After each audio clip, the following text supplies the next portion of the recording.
Assalamualaikum warahmatullahi wabarakatuh. Alhamdulillah, salatu wassalamu ala rasulillah.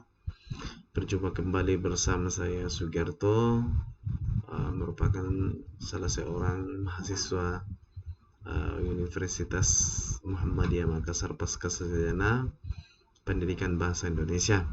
Kali ini saya akan mempresentasikan kesimpulan dari materi tentang teori tentang mata kuliah linguistik terapan yang diajarkan oleh Ibu dosen Dr. Yusma M. Hum. Langsung saja saya akan membahas terkait dengan materi ini. Yang pertama adalah linguistik kontrastif dan analisis kesalahan. Linguistik kontrastif adalah ilmu bahasa yang meneliti perbedaan-perbedaan, ketidaksamaan yang terdapat pada dua bahasa atau lebih yang tidak serumpun. Analisis kontrastif adalah sebuah metode penelitian bahasa yang digunakan untuk mencari dan menganalisis unsur-unsur perbedaan antara bahasa pertama dan bahasa sasaran atau bahasa kedua, yang seringkali membuat pembelajar bahasa kedua mengalami kesulitan dalam memahami struktur bahasa kedua. Dengan menemukan unsur-unsur perbedaan antara bahasa pertama dan bahasa kedua, pengajar bahasa kedua dapat memprediksikan kesalahan-kesalahan yang akan muncul ketika pembelajar bahasa memproduksi bahasa kedua. Kesalahan berbahasa. Analisis kesalahan adalah suatu teknik yang digunakan oleh peneliti atau guru bahasa untuk mengidentifikasi kesalahan, mengevaluasi kesalahan, dan mengklarifikasi kesalahan dalam bahasa, seperti contoh pemakaian bentuk-bentuk aturan unik kebahasaan yang meliputi kata, paragraf, kalimat yang menyimpang dari sistem ejaan dan tanda baca yang telah ditetapkan. Kemudian yang kedua, adapun prosedur yang dilakukan dalam mengadakan analisis kesalahan bahasa, yaitu mengumpulkan data kesalahan, mengidentifikasi dan mengklasifikasikan kesalahan, kemudian menjelaskan kesalahan dan kuantifikasi kesalahan dan mengoreksi kesalahan itu sendiri. Kemudian selanjutnya terdapat 4 pengklasifikasian atau taksonomi yang digunakan untuk memprediksi performansi kesalahan berbahasa, yakni taksonomi kategori linguistik atau kesalahan fonologi, morfologi, sintaksis, dan leksikon. Kemudian taksonomi kategori strategi lahir, misalnya penghilangan, penambahan, kesalahan bentuk, dan salah aturan. Taksonomi kategori komparatif adalah kesalahan interlingual, intralingual dan ambigus. Dan taksonomi kategori efek komunikasi, misalnya kesalahan global dan lokal. Kemudian kontak dan bentuk dan perubahan bahasa. Kontak bahasa merupakan peristiwa di mana menjadi penggunaan lebih dari satu bahasa dalam waktu dan tempat yang bersamaan. Thomson menjelaskan bahwa faktor-faktor yang menyebabkan terjadinya kontak bahasa dapat dikelompokkan menjadi 5 sebagai berikut.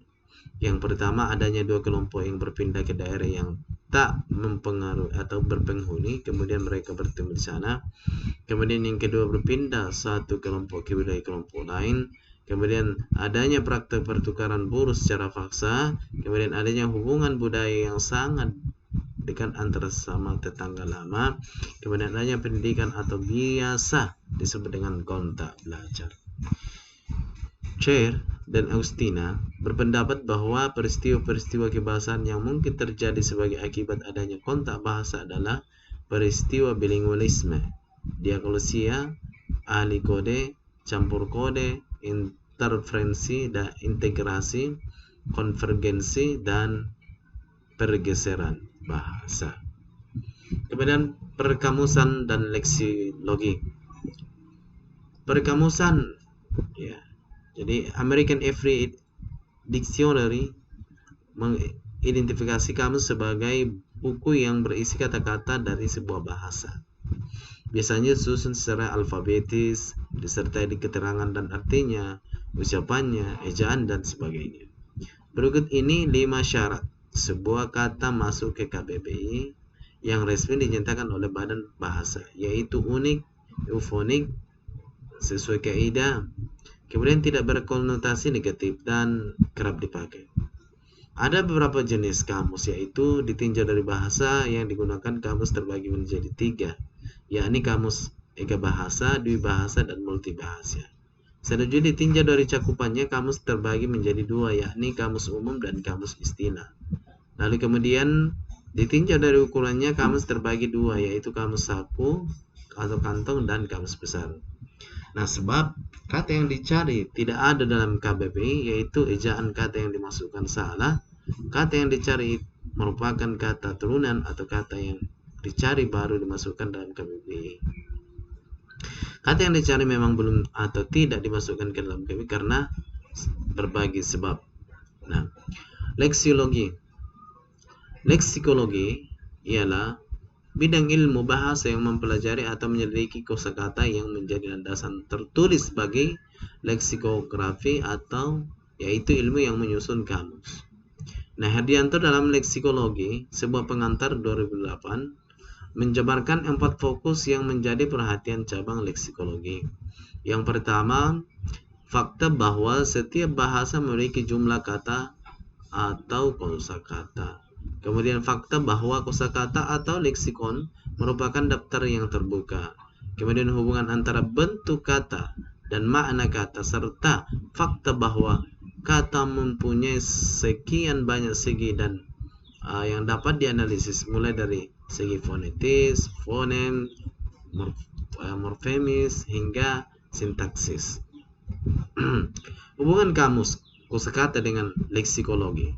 Kamus sebagai hasil dari kerja leksikografi adalah menghimpun kosakata yang ada dalam suatu bahasa. Lalu, karena kosakata juga merupakan wadah penghimpunan konsep budaya, maka kamus berfungsi menampung konsep-konsep budaya dari masyarakat atau bangsa dari penutur bahasa tersebut.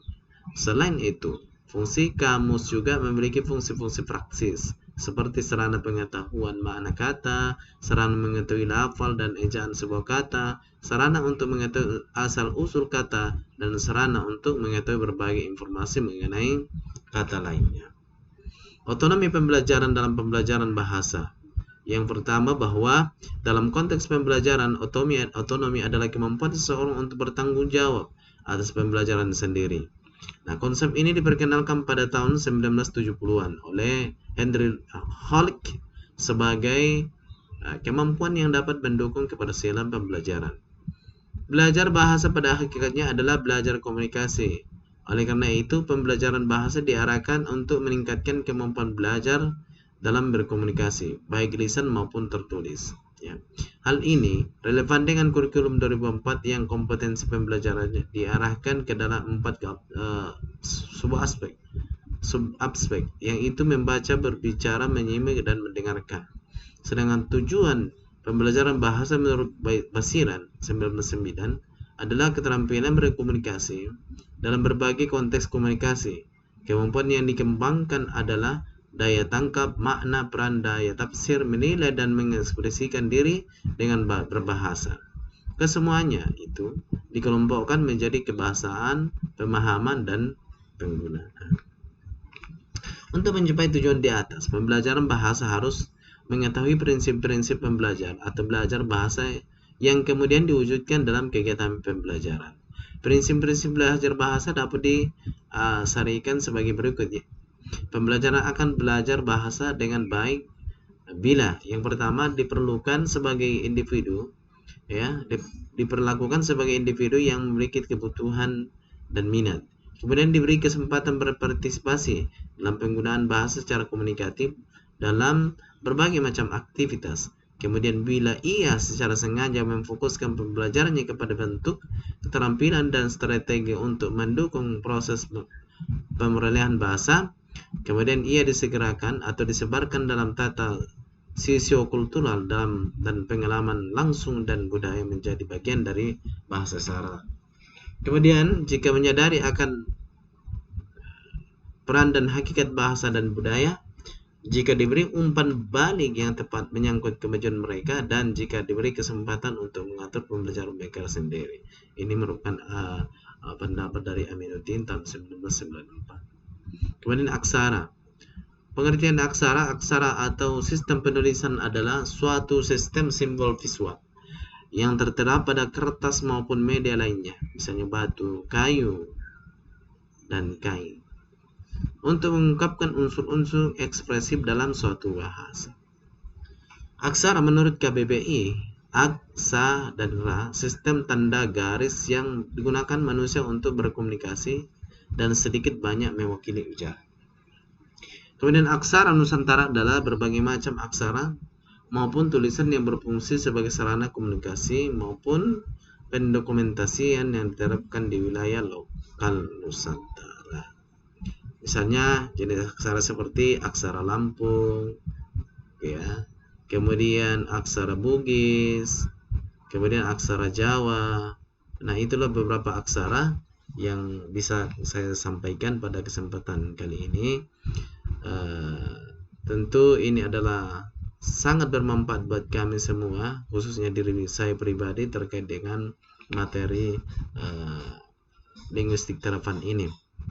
Tentu ucapan terima kasih banyak kepada Ibu dosen, semua pihak dalam hal ini yang mendukung dalam pelaksanaan proses perkuliahan mata kuliah linguistik terapan.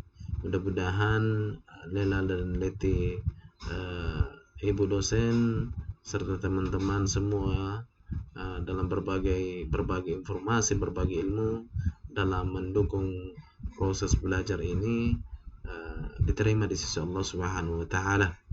Kurang lebihnya mohon dimaafkan. Wabillahi taufiq wal hidayah. Wassalamualaikum warahmatullahi wabarakatuh.